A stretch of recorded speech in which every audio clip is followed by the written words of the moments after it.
620쪽 이름 없는 꽃. 순원의 꽃 중에는 이름이 없는 것이 많다.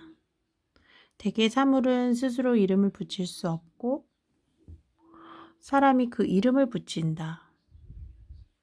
꽃이 아직 이름이 없다면 내가 이름을 붙이는 것이 좋을 수도 있지만 또 어찌 꼭 이름을 붙여야만 하겠는가?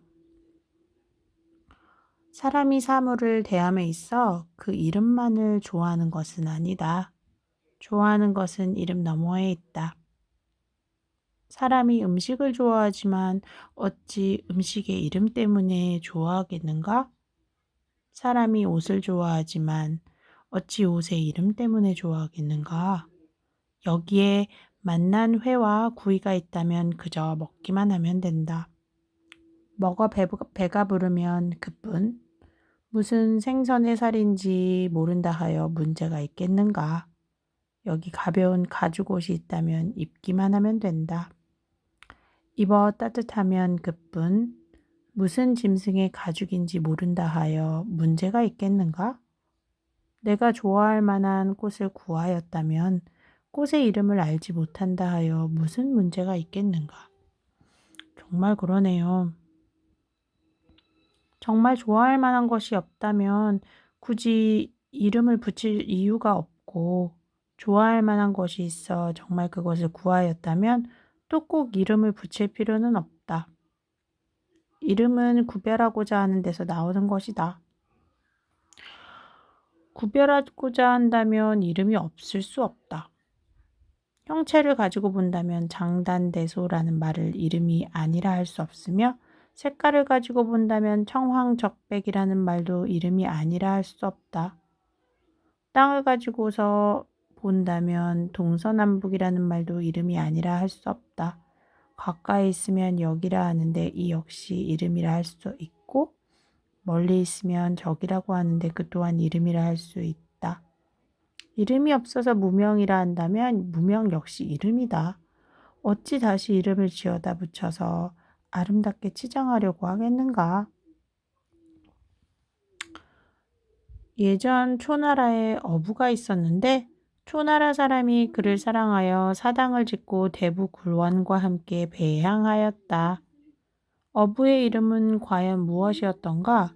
대부굴원은 초사를 지어 스스로 제 이름을 찬양하여 정치기니 영균이니 하였으니 이로써 대부굴원의 이름이 정말 아름답게 되었다.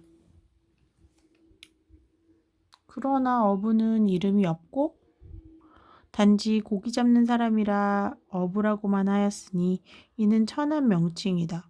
그런데도 대부굴원의 이름과 나란하게 백대 먼 호세까지 전해지게 되었으니 이것이 어찌 그 이름 때문이겠는가? 이름은 정말 아름답게 붙이는 것이 좋겠지만 천하게 붙여도 무방하다. 있어도 되고 없어도 된다. 아름답게 해주어도 되고 천하게 해주어도 된다. 아름다워도 되고 천해도 된다면 꼭 아름답기를 생각할 필요가 있겠는가? 있어도 되고 없어도 된다면 없는 것도 정말 괜찮은 것이네. 괜찮은 것이야. 괜찮은 것이다. 어떤 이가 말하였다. 꽃은 애초에 이름이 없었던 적이 없는데 당신이 유독 모른다고 하여 이름이 없다고 하면 되겠는가? 내가 말하였다. 없어서 없는 것도 없는 것이요. 몰라서 없는 건 역시 없는 것이다. 어부가 또한 평소 이름이 없었던 것은 아니요. 어부가 초나라 사람이니 초나라 사람이라면 어부가 초나라 사람이니 초나라 사람이라면 그 이름을 당연히 알고 있었을 것이다. 그런데도 초나라 사람들이 어부를 좋아함이 이름에 있지 않았기에 그 좋아할 만한 것만 전하고 그 이름은 전하지 않은 것이다. 이름을 정말 알고 있는데도 오히려 마음에 두지 않는데 하물며 모르는 것에 꼭 이름을 붙이려고 할 필요가 있겠는가?